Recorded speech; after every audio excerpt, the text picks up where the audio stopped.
اور مقتول کے نمبر کا بھی ہم نے CTR آلریڈی حاصل کر لی تھی. دونوں نمبروں کو چیک کیا اور دونوں کی پوزیشنیں ساتھ ساتھ تقریباً اکٹھے ہی مطلب آگے پیچھے ہوں گے موقع پر, دونوں کی پوزیشن موقع پر تھی.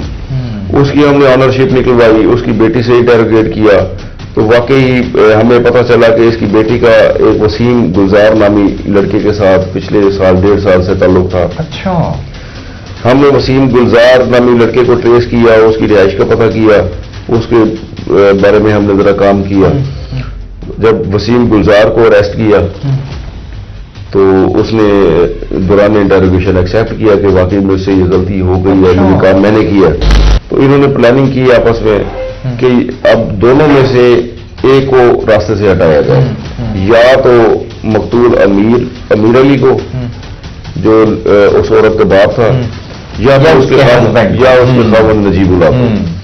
لیکن خاوند نجیب اللہ کو ہٹانے میں پھر ان کو مشکل پیش ہے کہ خاوند کو جب اگر قتل کر بھی دیا تو باپ تو ویسے بھی زندہ ہے, بالکل باپ پھر بھی رکاوٹ ہے, وہی ایشو رہے گا. پھر آخرکار انہوں نے فیصلہ کیا کہ باپ کو راستے سے ہٹائیں, اور اس کو راستے سے ہٹانے کے بعد عدالت سے طلاق حاصل کر کے نجیب اللہ جو اس کا خاوند ہے صاحب کا, اس سے طلاق حاصل کر کے پھر ہم آپس میں شادی کر لیں گے, ایک ہو جائیں گے. یعنی امین صاحب اس سارے کیس میں بیٹی ہی بیسیکلی ماسٹر مائنڈ تھی اپنے باپ کو قتل کرنے میں, کچھ اس طرح کا بیٹی کی ماسٹر مائنڈ ہے. میں آپ سے ایک اینڈ میں میسج ضرور لینا چاہوں گا. امین صاحب ہم دیکھتے ہیں ریگولر بیس پر نوجوان نسل, اسپیشلی اب آپ دیکھیں بیٹی اور والد کا کتنا کلوز رشتہ ہے, اور وہ بیٹی ہی اپنے باپ کو سمجھانے کی بجائے یا اس کی بات سمجھنے کی بجائے بیٹی ماسٹر مائنڈ بنی اور مرڈر کر دیا باپ کا. کیا میسج دینا چاہیں گے ہماری یوتھ کے لیے, خواتین کے لیے, بچوں کے لیے, کہ کیوں ہمارے نوجوان نسل اتنے زیادہ بگاڑ کا شکار ہوتے چلے جا رہے ہیں؟ میرے خیال میں جو میڈیا, الیکٹرانک میڈیا, فلمیں, ڈرامے, انہوں نے ہمیں کافی فائدہ دیا تو نقصانات بھی کافی دیے. اب یہ لوگ بھی مرڈر کی پلاننگ میڈیا پر دیکھ کے مختلف ڈرامے اور فلمیں وغیرہ دیکھ کے یہ پلاننگ کرتے رہے. اب یہ ایسے بچے تو تھے نہیں کہ جن کو ہم سمجھیں کہ یہ چھوٹی عمر کے بچے تھے, بے روی کا شکار ہو گئے, جنہیں کسی چیز کا پتہ نہیں تھا. یہ عورت تو 4 بچوں کی ماں ہے. اچھا جی, اس کے 4 بچے ہیں. ہم یہ تو کہہ نہیں سکتے کہ یہ ارلی ایجز کے اندر ٹین ایجز تھی یا کوئی اس طرح یہ بے روی کا شکار ہو گئی. کہ 4 بچوں کی ماں تھی, والدہ تھی, شادی شدہ تھی, اس کو ایسے قدم نہیں اٹھانے چاہیے تھے, اپنے خاوند کے ساتھ بھی باوفا رہنا چاہیے تھا. یقیناً جس سے وہ آج وہ خود بھی پشیماں ہوگی, اس کا ہسبینڈ بھی, ایک فیملی نہیں ساری فیملی سفر کر رہی ہے. جب ہم مدعی سے بات کرتے ہیں وہ انتہائی پریشانی کے عالم بتاتے ہیں, میرا تو گھر برباد ہو گیا. داماد میں اس کے بیٹے کی طرح, مقتول کے بیٹے کی طرح اس کے گھر میں رہ رہا تھا. سسر بھی قتل ہو گیا اور قاتلہ بھی میری بیوی نکلی. وہ سارا خاندان بگڑ گیا, پوری کی پوری نسل بگڑ گئی. پر امین صاحب آپ ہمارے ساتھ موجود رہے, آپ ساری ڈیٹیلز بتا رہے تھے, آپ کے وقت کا بے حد شکریہ. اللہ تعالیٰ آپ کو مزید اس طرح کی کامیابیاں دیتے رہیں, اس طرح کے جتنے کیسز ہیں وہ آپ اسی طرح سے ٹریس کرتے ہیں. ناظرین, SHO تھانہ فتح شاہ محمد امین جنڈیر صاحب ہمارے ساتھ موجود تھے, جن کی جانب سے کیس کے ریلیٹڈ تمام ڈیٹیلز بتائی جا رہی تھی, کس طرح سے ایک بلائنڈ مرڈر کو ٹریس کیا اور کس طرح سے اب تمام تر اس کے جو ایویڈنسز ہیں انہیں کلیکٹ کر کے منطقی انجام تک پہنچانے کی کوشش کی جا رہی ہے. ناظرین ہمارے ساتھ رہیے گا.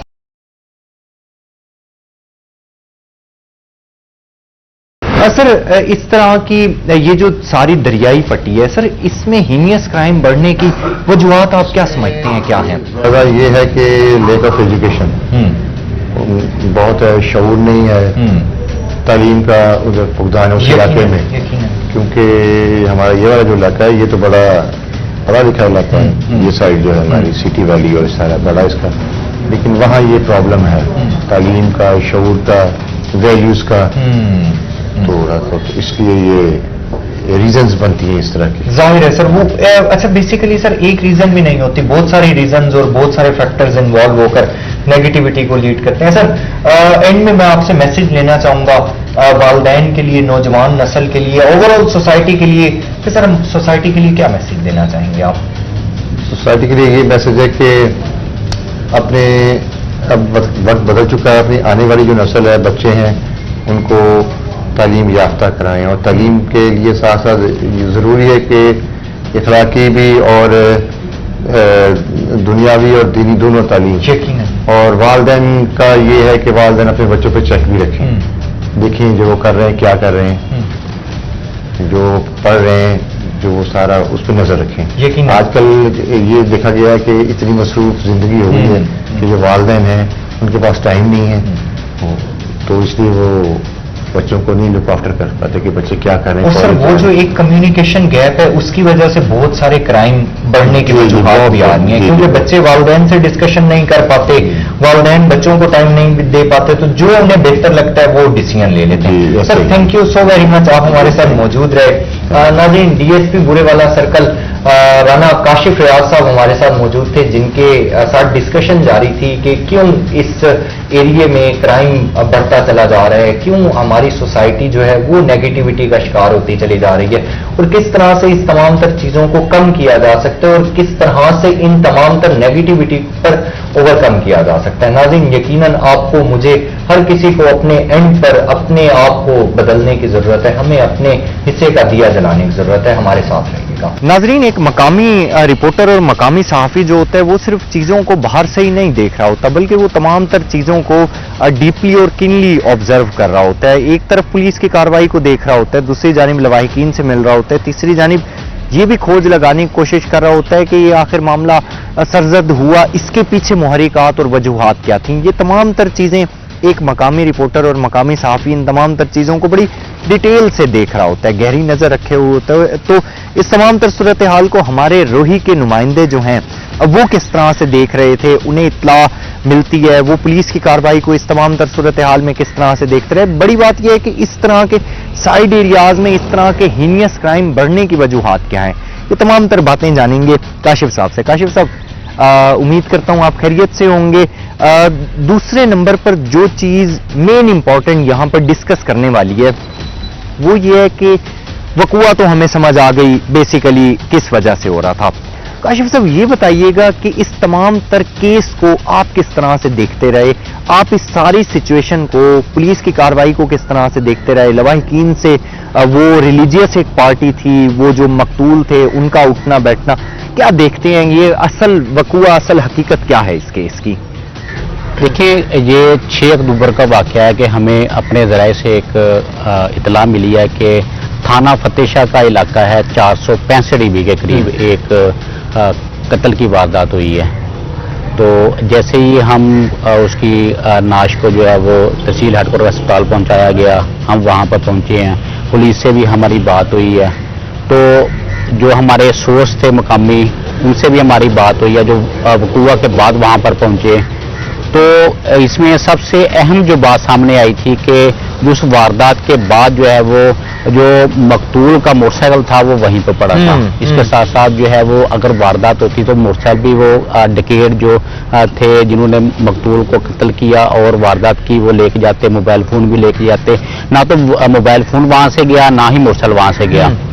تو ہم نے اپنے طریقے سے اس کو انویسٹیگیٹ کیا، تھانہ فتح شاہ پولیس کو بھی ہم کے ساتھ بھی رابطے میں رہے، جیسے جیسے اس کی تفتیش بڑھتی گئی ان کے ساتھ ہمارے روابط بھی رہے۔ اس کے ساتھ ساتھ جو ہے وہ ہم نے موقع پر جو تحصیل ہیڈ کوارٹر اسپتال میں اس کی لاش پہنچی تو ہم نے وہاں پہ جو چیزیں دیکھی تو اس میں یہی نظر آ رہا تھا کہ اس میں یہ واردات نظر نہیں آ رہی تھی، ذاتی دشمنی نظر آ رہی تھی۔ تو ہم نے اپنے جو مقامی جہاں کا رہائشی تھا مقتول امیر شاہ، وہاں سے بھی ہم نے اپنے طور پہ اس کو انویسٹیگیٹ کیا، لیکن کوئی ایسی چیز سامنے نہیں نظر آ رہی تھی کہ اس کو واردات کا رنگ دیا جائے، اور نہ ہی کوئی ایسی دشمنی وغیرہ کو بتائی جا رہی تھی۔ کچھ ایسے واقعات اس سے پہلے رونما ہو چکے تھے کہ ان کی آپس میں لڑائی، خاندانی جو رنجش وغیرہ ہوتی ہے تھوڑی بہت وہ تو ہوتی رہی ہے، لیکن جو اس میں یہ ایک اہم بات جو تھی کہ جو مقتول تھا وہ تعویذ دھاگے کا کام کرتا تھا،